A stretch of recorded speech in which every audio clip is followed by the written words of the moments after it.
지금 여러분께서는 김경래 기자의 최강 시사를 듣고 계십니다.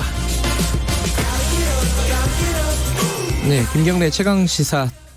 오늘은 총선 앞두고 정치권 얘기 좀 해보겠습니다. 박근혜 전 대통령 옥중 서신, 이것 때문에 정치권의 파장이 계속되고 있습니다. 그리고 비례대표용 연합정당, 저기 범여권 쪽에서 지금 추진 중이죠. 민주당에서 입장이 아직 정확하게 나온 것 같지는 않습니다. 먼저 더불어민주당 김종민 의원 좀 연결해서 관련 얘기 좀 물어보겠습니다. 안녕하세요. 예, 안녕하세요. 김종민입니다. 네.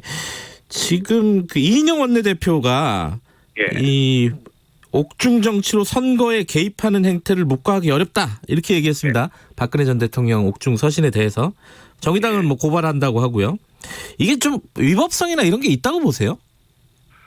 글쎄요, 위법성도 따지면 있을 수 있겠는데, 이제 저는 위법성 문제보다 더 중요한 거는 이게 국민들의 민심에 대한 일종의 이제 반발이라고 할까요?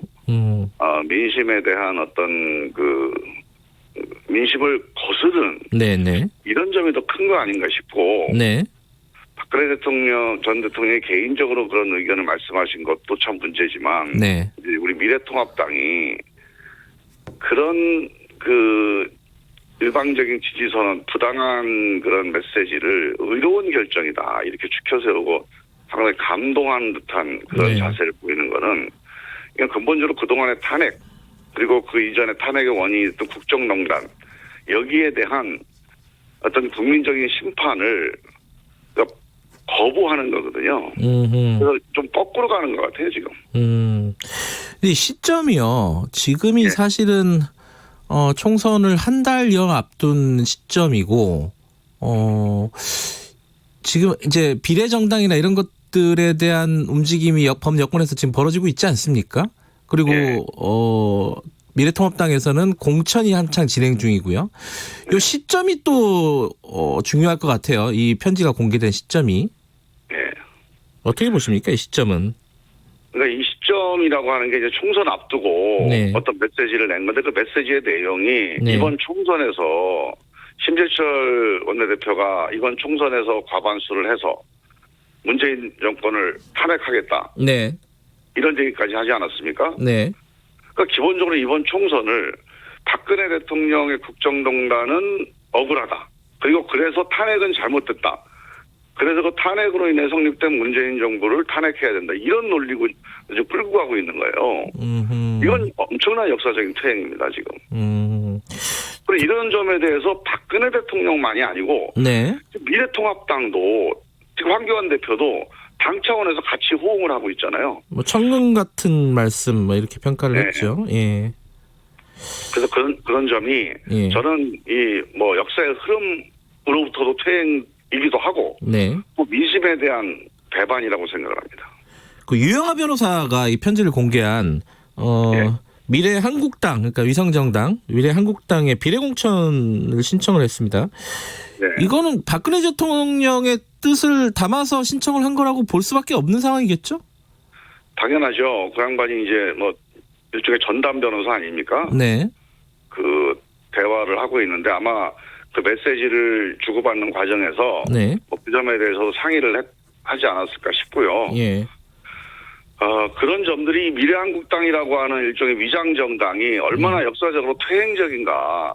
그러니까 선거법 개혁의 취지도 다 흔들고, 그리고 우리 이제 철진한 그런 그 국정농단 세력을 다시 부활시키는 그런 그릇을 하고 있는 거죠. 참 답답합니다.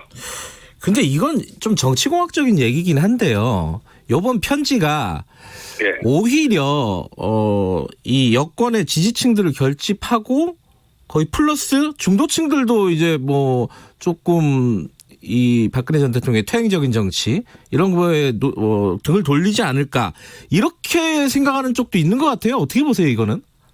그 선거에 미치는 영향은 그런 영향도 분명히 있을 겁니다. 박근혜 대통령 생각대로 또는 미래통합당 생각대로 그게 천금 같은 메시지거나 아니면 의로운 결정이 돼서 국민들한테 환영받을 만한 일은 절대 아니거든요. 그래서 저는 이제 이 미래통합당이나 이 보수 세력이 정말 말로는 뭔가 개혁을 한다, 뭐 혁신한다, 공천에서 불가리를 한다 말은 하지만 매번 선거 때마다 선거 앞두고는 이렇게 말로는 립서비스를 해요. 네. 그러나 기본적으로 본질적으로 그 냉전 수구 논리 그리고 과거 퇴행 논리 이런 것들은 바뀌질 않아요. 그래서 저는 이번에도 이런 점이 총선에서 분명히 심판을 받을 거다. 네. 그런 생각이 들고요. 네. 사실은 문재인 정부 심판론이 압도적으로 지금 선거를 끌고 가지 못하고 있지 않습니까? 네. 그 이유가 이런 데 있어요. 정말 이 과거에 박근혜 정권, 이명박 박근혜 정권의 이 국정농단에 대한 심판 네. 이게 아직도 끝나지 않았다는 걸 보여주는 거죠. 관련 아마 얘기. 이번 선거 때는 이게 큰 쟁점이 될 거라고 저는 봅니다. 이게 중요한 쟁점으로 될 거다. 네. 뭐 관련 얘기 미래통합당 쪽 얘기는 2부에서 저희들이 연결해서 좀 듣도록 하고요. 예. 지금 아까도 그 위성정당 말씀하셨는데 미래한국당 예. 지금 범 여권에서도 연합정당 논의가 지금 진행이 되고 있습니다. 예. 비례대표용 연합정당 이렇게 표현할 수도 있을 것 같은데 더불어민주당 입장은 정리가 좀 돼가고 있는 상황입니까? 어떻습니까? 아직 공식적으로는 여기에 대해서 지도부 차원이나 네. 아니면 의원들 차원에서 의견 수렴을 하지는 않았습니다. 이제 여러 가지 언론 보도나 네. 아니면 진행되는 상황을 보고 의원들끼리 삼삼오오 의견들을 좀 모아나가는 상황이라고 봐야 되고요. 예. 그래서 뭐 지금 제가 말씀드린 거는 뭐 우리 당의 모아진 의견이라고 볼 수는 없고, 예. 제가 이제 선거법 관련해서 네. 정deputy 간사도 하고, 그렇죠. 이 점에 대해서 예. 많이 의견을 들었으니까, 네. 우리 당 의원님들의 의견과 제 의견 이렇게 말씀을 드리는 거죠. 예. 지금 그럼 김종민 의원님의 의견을 먼저 좀 여쭤보면요. 방금도 말씀하셨잖아요. 그 선거법을 사실상 설계하신 분 중에 한 분인데, 이거 위성정당이 나왔을 때, 그 미래한국당이 나왔을 때, 이거 선거법 자체를 무력화시키는 행위다라고 강하게 비판하지 않았습니까? 예. 근데 이게 선거 연합정당, 그러니까 비례대표용 연합정당도 같은 논리로 비판을 받고 있는 거 아니에요? 아니죠. 이제 본질적으로 다르는데요. 네.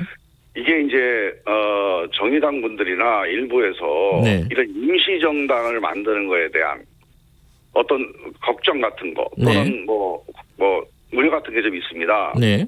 그런데 그보다 더 본질적인 것은 미래한국당이 왜 퇴행적이고 네. 왜 불법적인 것이냐 하면 기본적으로 이번 선거법 개혁의 취지를 무너뜨리는 거거든요. 네. 그 취지를 거부하는 건데 그 핵심 취지가 이런 거죠. 그동안에 다수당이 과도하게 너무 많은 의석을 가져가서 네. 이 다수당 간의 적대적인 대결 정치가 계속됐으니 네. 우리가 다양한 소수의 목소리를 국회로 끌어들이자. 네. 그래서 여러 가지 고민을 하다가 이 개혁의 정도가 계속 낮아지면서 마지막 이 최소 개혁을 한 게 이번 선거법이란 말이에요. 네. 그래서 기본적으로 다수당의 손해를 좀 봐야 됩니다. 네. 그리고 소수당이 좀 더 많이 들어와야 돼요. 네. 그런데 지금 미래한국당이 그거를 자기들 거 뺏기는 걸 안 뺏기겠다고 하면서 네. 미래한국당을 만든 거 아닙니까? 네. 그래서 저는 이 선거법 개혁을 정면으로 거부하는 것이기 때문에 이게 문제가 있는 거고요. 예. 그래서 기본적으로 우리 민주당은 손해보자. 예. 손해보더라도 이 선거법 개혁의 취지를 이거를 다시 한번 지켜내자. 네. 그러려면 결국 미래한국당으로 뺏기는 게 한 15석에서 20석 가까이 됩니다. 네. 원래 다수당이 이번 선거법에서는 한 7석 정도밖에 못 가져가요. 네. 이 비례대표를. 네. 근데 지금 미래한국당은 만들어갖고 27석을 가져가겠다는 거거든요. 네. 그 20석 소수당으로 가는 걸 다시 뺏어가겠다는 거예요. 그래서 이거를 막을 수 있는 방법은 이거는 연합공천이라는 방식을 통해서 네. 정당을 설립하는 건 자유로운 건데 네. 연합공천이라는 방식을 통해서 이 미래한국당의 이 일종의 이제 이 절도죠. 네. 이 절도를 막아내자 이런 취지니까 근본 성격은 좀 다른 겁니다. 그러니까 지금 이제 김종민 의원께서는 이 연합정당 설립도 충분히 검토할 만하다라고 지금 생각을 하시는 거잖아요. 예, 저는 연합공천 비례에서 연합공천은 뭐 이거를 우리가 일상적으로 할 일은 아니지만 네. 충분히 가능한 얘기고요. 네. 보통 비례대표를 하는 대부분의 나라들에서는 네. 연합공천이 일상화되어 있습니다. 정당들이 소수당들이 자기 당만 가지고는 득표력에 한계가 있잖아요. 예. 여러 당들이 모여져서 만들어지는데 그 당들이 모여져서 일상적인 정치 활동을 이어가죠. 네. 우리처럼 예를 들어서 일시적으로 하는 경우는 별로 없다. 네. 이래서 좀 이제 거부감을 갖고 있는 분들 일부 있어요. 예. 그러니까 기본적으로 정당이라고 하는 거는 국민들에게 선택을 분명하게 해주는 기능을 해야 됩니다. 지금 이 미래한국당으로 인해서 국민들 선택이 되게 혼란스러운데 이 네. 문제를 바로잡아주는 역할을 하는 건 저는 의미가 있다고 봅니다. 그러면요, 그 지금 민주당이, 그러니까 정의당이 지금 반발하고 있지 않습니까? 예. 정의당 어제 저희들이 김종대 대변인 인터뷰를 했는데 민주당이 기득권을 내려놓는다면은 협의의 여지는 있다라는 얘기를 했어요. 어제 저희들 인터뷰에서. 예. 그러면은 이제 민주당의 기득권 어떻게 내려놓을 방법이 있습니까? 지금 상황이? 저는 이번 선거법 개정 자체가 네. 제가 조금 전에 말씀드렸지만 이 다수당이 한 10석에서 15석 가까이 기존 선거법보다 덜 가져가는 제도거든요. 네. 그러니까 이 선거법 개정을 합의한 것 자체가 엄청나게 기득권을 내려놓은 거예요. 예, 요건 이제 이미 끝난 얘기고요. 이제 요번 지금 한국당 그걸 다시 회수해 가려고 하는 거 아닙니까? 예. 그래서 이 선거법의 취지를 지켜내는 것 자체가 다시 마음 바뀌지 않고 욕심 부리지 않고 이게 또 엄청나게 기득권을 내려놓는 거고요. 네. 그래서 그런 점을 이걸 어떻게 지켜낼까? 이 선거법 개혁의 취지를 얼마나 지켜낼까? 이 논의를 하는 게 일단 저는 원칙적으로 필요하다고 보고요. 예. 지금 이제 우리 사회자께서 그 말씀하신 대로 예. 더 뭔가를 내려놓는 요청이 있을 거라고 지금 보잖아요. 예. 그런 게 이제 뭐 일반적으로 얘기되는 게 아예 비례공천을 하지 마라. 예. 그러니까 비례대표 의석은 한 석도 가져가지 말고 네. 지역구에서 우리 승부를 봐라. 네. 이런 얘기도 있어요. 네. 그런데 이제 그렇게 되면 어떤 현상이 벌어지냐면 이 비례대표 어떤 정당이나 투표 대상이 있을 거 아닙니까? 네. 그게 정의당 혼자면 우리 민주당 지지층 한 40%가 그걸로 다 투표를 하겠느냐. 네.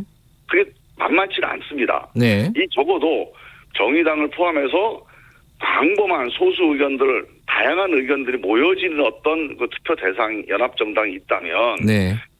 우리 민주당의 의석이 거기에 뭐 7석이든 5석이든 이 의석 수는 별로 중요하지 않습니다. 그런 네. 대화가 가능한 얘기죠. 예. 하지만 이게 명분 아닙니까? 네. 정의당 한 곳으로만 몰아주라. 이거는 유권자들한테 그렇게 좋은 선택이 될 거다. 이거는 장담하기 어려워요. 그러니까 다 같이 만약에 지금 크게 줄기가 두 가지지 않습니까? 이 민주당에서 비례공천을 아예 안 하고 혹은 아주 일부만 하고 분할 투표를 해가지고 소수 정당에게 표를 몰아줘라 이런 신호를 보내는 것과 지금 정치개혁연합 이쪽 나오고 있지 않습니까? 이쪽으로 연합공천을 하는 것 어느 쪽이 더 지금 상황에서 합리적인 방안이라고 보세요? 그거는요. 일단 생각을 네. 이제 그 발상을 좀 달리해야 되는데 당 지도부나 정당의 지도자들이 예. 어떻게 판단하냐보다 더 중요한 게요. 예. 선거는 정당 지도자들이 하는 게 아니고 유권자들이 하는 겁니다. 그렇죠. 예. 지금 유권자들이 어떤 선택을 원하고 있는지 네. 다수의 유권자들이 어느 방향으로 향하고 있는지 이걸 좀 냉정하게 봐야 됩니다. 네.